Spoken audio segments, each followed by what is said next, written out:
துறை தேர்வு எழுத காத்திருக்கும் நண்பர்களுக்காக ஓய்வூதியம் சார்ந்து சில முக்கியமான தகவல்களை இக்காணொலியில் காண்போம்.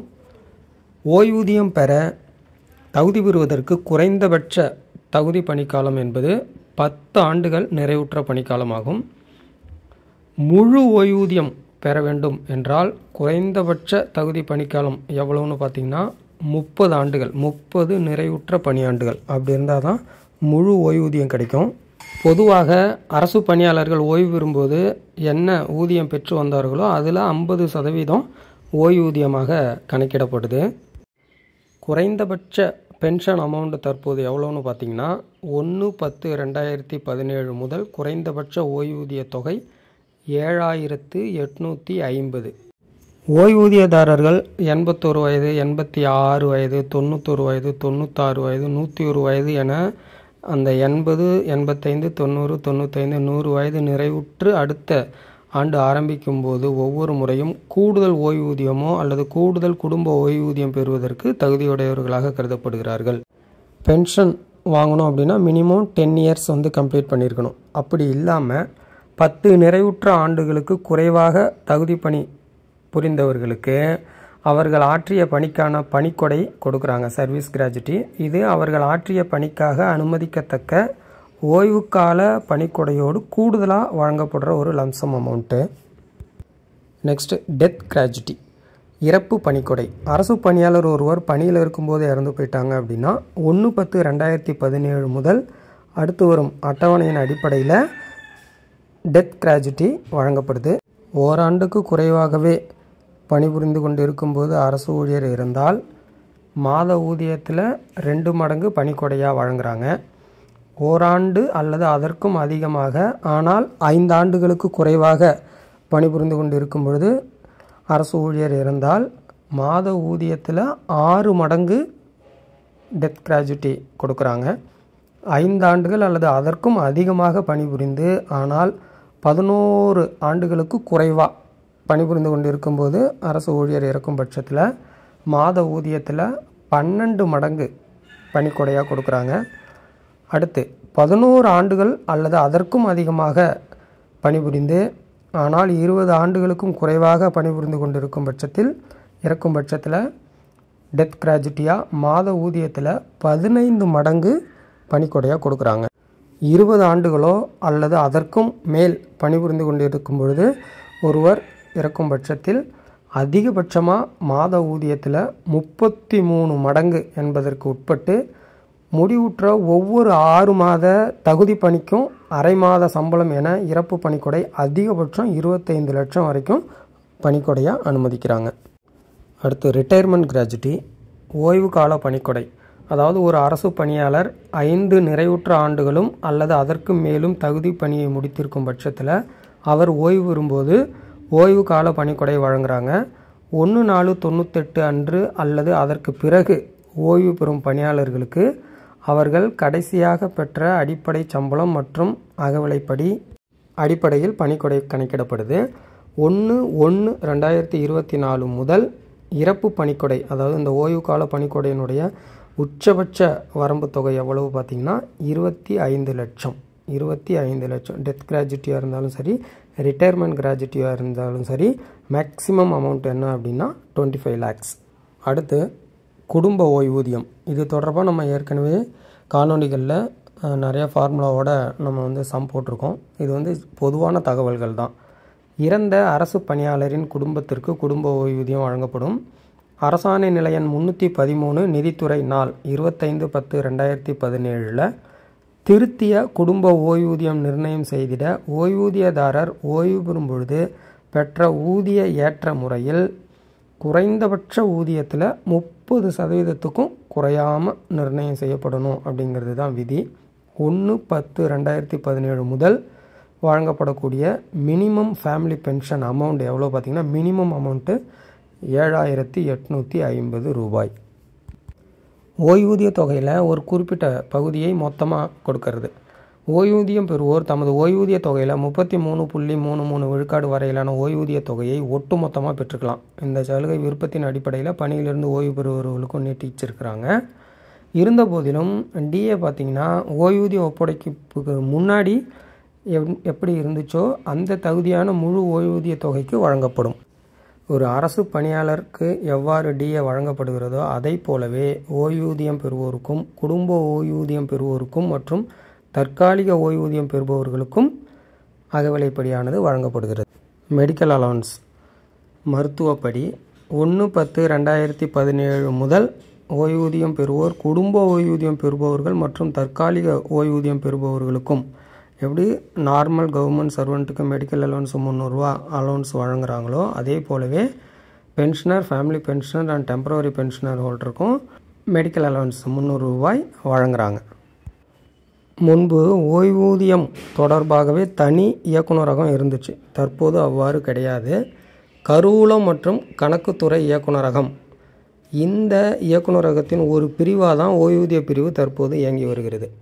அதாவது 1/9/1994 முதல் அரசால் நிறுவப்பட்ட ஓய்வூதிய இயக்ககம் ரீசெண்டாக வந்த அரசாணை, அதாவது அரசாணை நிலை எண் 343 கருவூலம் மற்றும் கணக்குத்துறை, அதாவது நிதித்துறையினுடைய கருவூலம் மற்றும் கணக்குத்துறை நாள் 12/11/2024 படி ஓய்வூதிய இயக்ககமானது கருவூலம் மற்றும் கணக்குத்துறையுடன் ஒருங்கிணைக்கப்பட்டு கருவூல கணக்கு இயக்குநரகத்தின் ஓய்வூதிய பிரிவாக சிறப்பாக செயல்பட்டு வந்துகிட்ருக்கு. தமிழ்நாடு அரசு பணியாளர்களின் சிறப்பு சேம நலநிதி மற்றும் பணிக்கொடை திட்டம் 1984, SPF 1984ன்னு சொல்லுவாங்க. இது 1/4/1984 முதல் செயல்படுத்தப்பட்டு வருது. மாதம் 20 ரூபாய் வீதம் 148 மாதங்கள் வரை அரசு பணியாளரிடம் பிடித்தம் செய்யப்பட்டு அவர் பணியிலிருந்து ஓய்வு பெறும்போது அவர் செலுத்தின அந்த பங்களிப்பு தொகை, அதற்கு உண்டான திரண்ட வட்டி மற்றும் அரசோட பங்கு தொகையை 10,000 சேர்த்து கொடுப்பாங்க. அடுத்ததாக SPF 2000, இது 1/10/2000 முதல் செயல்படுத்தப்பட்டு வருது. 30/9/2000 வரைக்கும் அரசு பணியில் உள்ள அனைத்து நிரந்தர பணியாளர்களின் விருப்பத்தின் பேரில் இந்த திட்டம் சேர்க்கப்பட்டு 50 ரூபா அப்போ மாதந்தோறும் கலெக்ட் பண்ணி ஓய்வு பெறும் மாதத்திற்கு முந்தைய மாதம் வரைக்கும் செலுத்தணும். அந்த தொகை ஓய்வு பெறும்போது திறந்த வட்டியோடு திரும்ப வழங்கப்பட்டு வந்துச்சு. இந்த SPF 2000 திட்டம் 1/10/2000 அன்றும் அதற்கு பிறகும் பணியில் சேரக்கூடிய பணியாளர்கள் அனைவருக்கும் கட்டாயமாக்கப்பட்டிருக்கு. முன்பு விருப்பத்தின் பேரில் இருந்தது 30/9/2000 வரைக்கும். இப்போ கம்பல்சரி. இவர்களுக்கு மாத சந்தா தொகை பார்த்திங்கன்னா 70 ரூபாய். இந்த SPF 2000ஓட பலன்னு பார்த்திங்கன்னா, அந்த பணியாளர் ஓய்வு பெறும்போது அவர் செலுத்திய பங்களிப்பு தொகை, அதற்குரிய திரண்ட வட்டி மற்றும் அரசோட பங்கு தொகையை 10,000 ரூபா சேர்த்து வழங்குறாங்க. ஓய்வூதியதாரர்கள் மற்றும் குடும்ப ஓய்வூதியதாரர்கள் தங்களுடைய லைஃப் சர்டிஃபிகேட், அதாவது வாழ்நாள் சான்றிதழை சமர்ப்பித்திட அவர்களின் வசதிக்கேற்ப ஏதேனும் ஒரு நேர்காணல் முறையை தேர்வு செய்யலான்னு வழங்கியிருக்கிறாங்க. அதன்படி பார்த்திங்கன்னா, ஓய்வூதியதாரர்கள், குடும்ப ஓய்வூதியதாரர்கள் மின்னணு வாழ்நாள் சான்றிதழை சமர்ப்பிப்பதற்காக ஜீவன் பிரமான் இணையதளம் மூலம் அவங்க விண்ணப்பிக்கலான்னு சொல்லியிருக்கிறாங்க. இதில் 3 விதமான ஆப்ஷன்ஸ் இருக்குது. இந்தியா போஸ்ட் பேமெண்ட்ஸ் பேங்க், அதாவது ஓய்வூதியதாரர்கள் குடும்ப ஓய்வூதியதாரர்களினுடைய வேண்டுகோளின் அடிப்படையில் அவர்கள் இருக்கும் இடத்திலேயே இந்த சேவையை பெறுவதற்கு வழிவகை செய்யப்பட்டிருக்கு. அடுத்து சேவை மையங்கள் மூலமாகவும் பொது சேவை மையங்கள் மூலமாகவும் இந்த லைஃப் சர்டிஃபிகேட்டை சப்மிட் பண்ணலாம். அடுத்து ஜீவன் பிரமான் இணையதளத்துடன் இணைக்கப்பட்ட பயோமெட்ரிக் சாதனம் கொண்ட ஓய்வூதியர் சங்கங்கள் வாயிலாகவும் இந்த லைஃப் சர்டிஃபிகேட்டை சப்மிட் பண்ணலாம். இதர வழிகள்னு பார்த்தீங்கன்னா, தபால் மூலமாக வருடாந்திர வாழ்நாள் சான்றிதழை சமர்ப்பிக்கலாம், நேரடியாக வருடாந்திர வாழ்நாள் சான்றிதழை சமர்ப்பிக்கலாம். ஓய்வூதியதாரர்களுக்கான வருடாந்திர நேர்காணல் ஆண்டு முழுவதும் செய்வதற்கு தமிழ்நாடு அரசால் 1/7/2023 முதல் சில நிபந்தனைகளோட ஆணை வெளியிட்டிருக்கிறாங்க. ஒவ்வொரு ஆண்டும் குடிமை ஓய்வூதியம் பெறுவோருக்கான நேர்காணல் அவர்கள் ஓய்வூதியம் பெற்ற மாதத்திலேயே நடத்தப்படும். இந்த குடிமை ஓய்வூதியம் மற்றும் குடும்ப ஓய்வூதியம் டபுள் பென்ஷன் பெறுவோர் 2 ஓய்வூதியங்கள் பெறும்போது ஒவ்வொரு ஆண்டும் குடிமை ஓய்வூதியத்திற்கு, அதாவது ஓய்வு பெற்ற மாதத்தில் நேர்காணல் செய்யும் போதே குடும்ப ஓய்வூதியத்திற்கும் நேர்காணல் செய்ததாக கணக்கில் எடுத்துப்பாங்க. குடும்ப ஓய்வூதியம் வாங்குறவங்க, சிறப்பு பிரிவு ஓய்வூதியம் வாங்குறவங்க, அதாவது உலமா ஓய்வூதியம், மாநில சுதந்திர போராட்ட தியாகிகள் ஓய்வூதியம் போன்ற அனைத்து சிறப்பு ஓய்வூதியங்கள் உட்பட, மேலும் கருணைத்தொகை ஓய்வூதியம் பெறுவோர் இவங்கெல்லாம் ஒவ்வொரு ஆண்டும் அவர்கள் முதலில் ஓய்வூதியம் தொடங்கப்பட்ட நாளுக்குரிய மாதத்தில் நேர்காணல் நடத்தப்படும். குடிமை ஓய்வூதியர்கள், குடும்ப ஓய்வூதியர்கள், சிறப்பு ஓய்வூதியம் பெறுவோர் அனுமதிக்கப்பட்ட மாதத்தில் நேர்காணல் செய்ய தவறும் பட்சத்தில் அந்த ஆண்டின் நேர்காணலுக்கான சலுகை மாதம்னு ஒன்று கொடுத்துருப்பாங்க. அந்த மாதத்தையும் விட்டுட்டாங்கன்னா அடுத்த மாதத்திலிருந்து அவர்களுக்கான ஓய்வூதியத்தை கட் பண்ணிடுவாங்க, நிறுத்திடுவாங்க. அடுத்து நமக்கு எல்லாருக்குமே தெரியும், 2020ஆம் ஆண்டு முதல் ஒருங்கிணைந்த நிதி மற்றும் மனிதவள மேலாண்மை திட்டம் IFHRMSன்னு சொல்லுவோம். இது நடைமுறைப்படுத்தப்பட்டதுக்கப்புறம் ஓய்வூதியதாரர்களின் அனைத்து விவரங்களும் மேம்படுத்தப்பட்ட இணையத்தில் கிடைக்கப்பெற வழிவகை செய்யப்பட்டிருக்கு. இதில் www.karuvulam.tn.gov.in IFHRMSனுடைய அதிகாரப்பூர்வ இணையதளம்.